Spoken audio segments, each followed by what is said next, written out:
Hi, Tim Sells here. In this video, I'm going to be talking about I can't, ... In other words, what they're doing is that they're projecting failure. This is in a series of what prevents somebody from joining, and I'm going to walk you through how I deal with this particular one.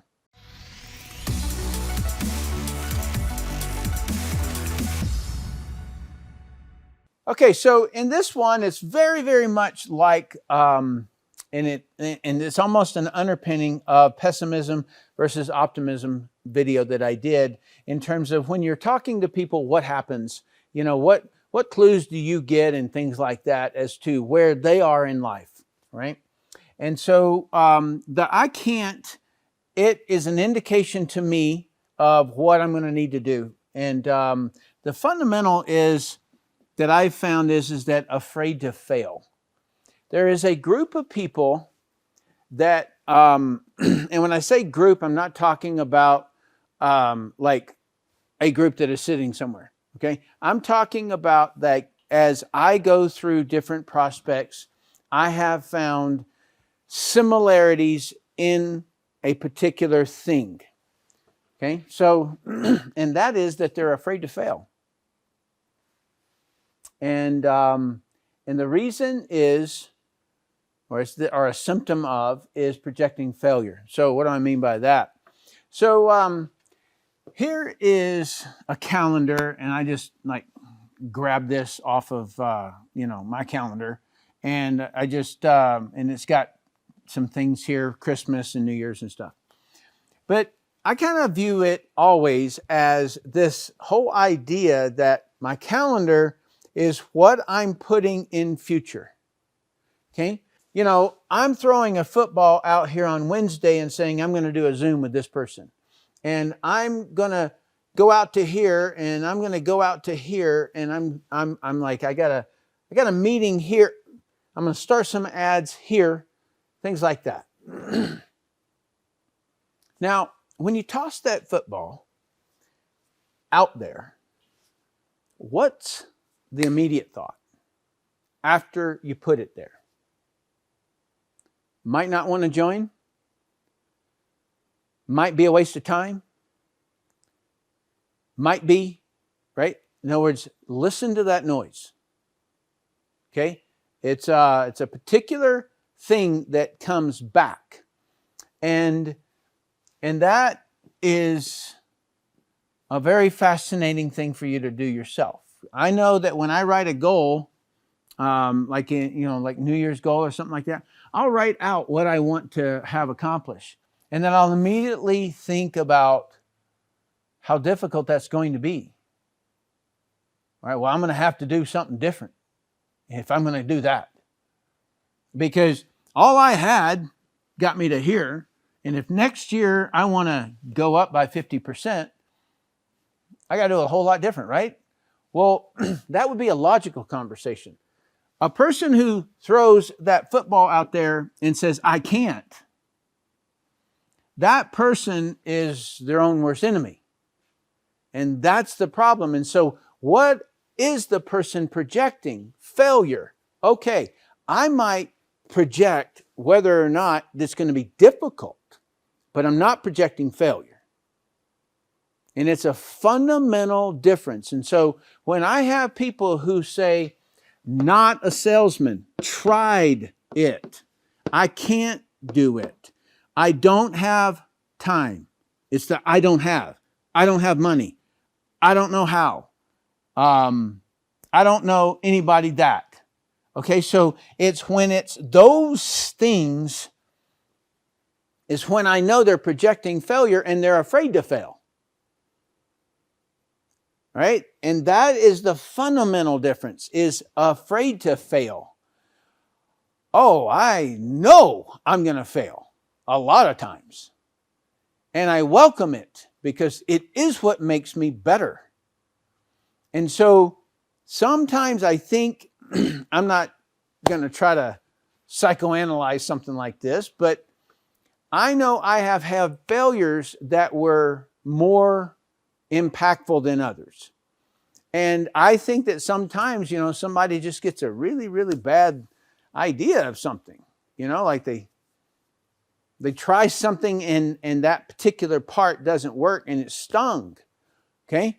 And you guys have heard mine. You know, I talk about a girlfriend or something like that, and she dumped me and it was really impactful. That was a failure. But it was probably the most awesome failure I've ever had because of what I got out of it. Right? It like, you want to talk about growth. So it's almost the tougher the failure, the more growth that's there. When my dad died suddenly, it was impactful.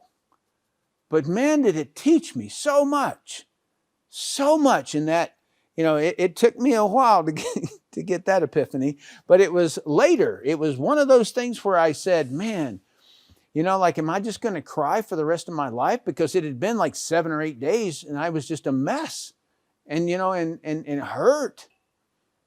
And then I remember I was driving down Ventura Boulevard and I was like, how long am I going to mourn?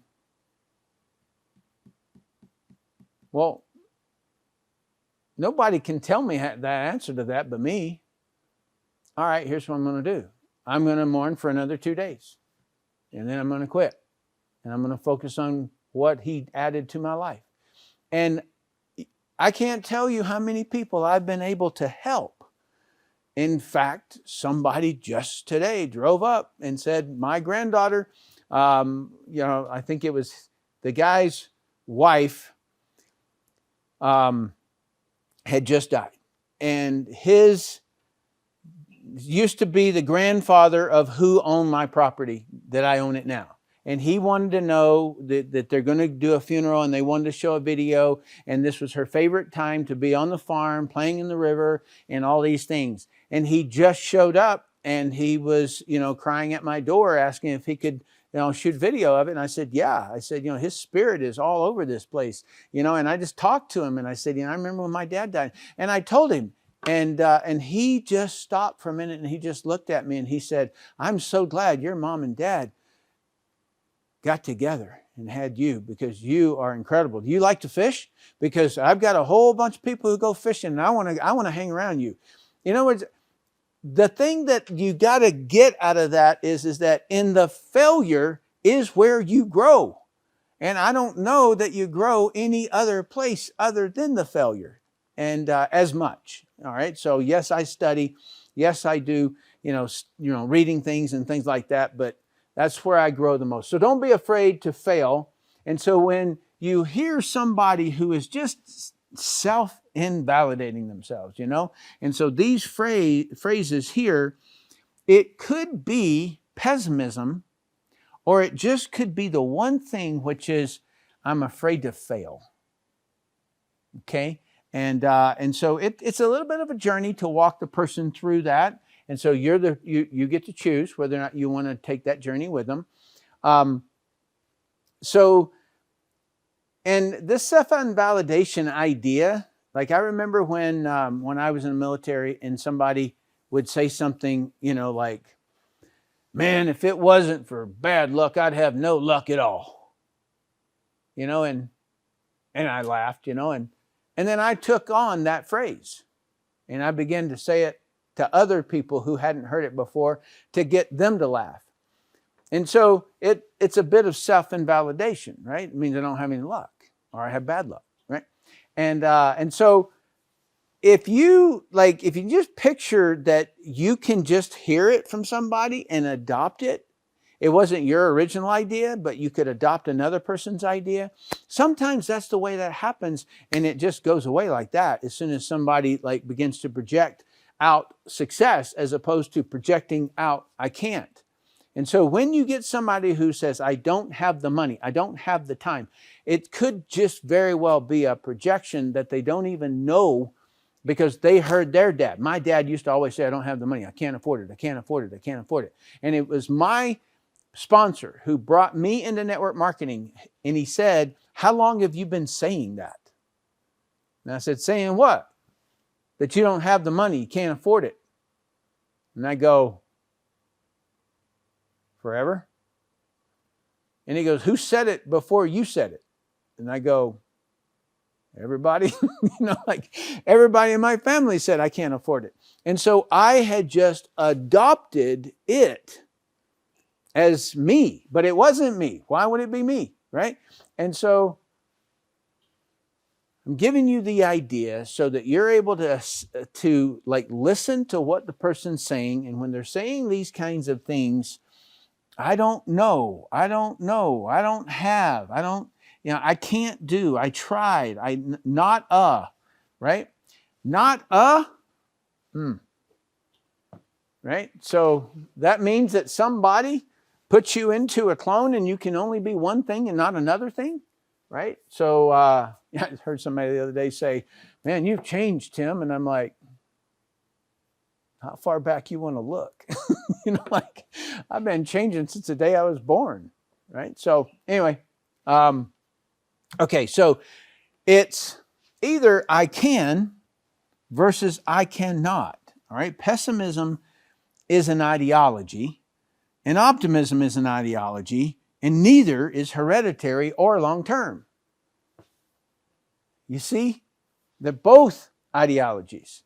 I'm not trying to change somebody from pessimism to optimism. They can be whoever they want to be. I just can't have them as a business partner if they're pessimistic, because it's really annoying and they don't get very far because they're always undermining their own ability.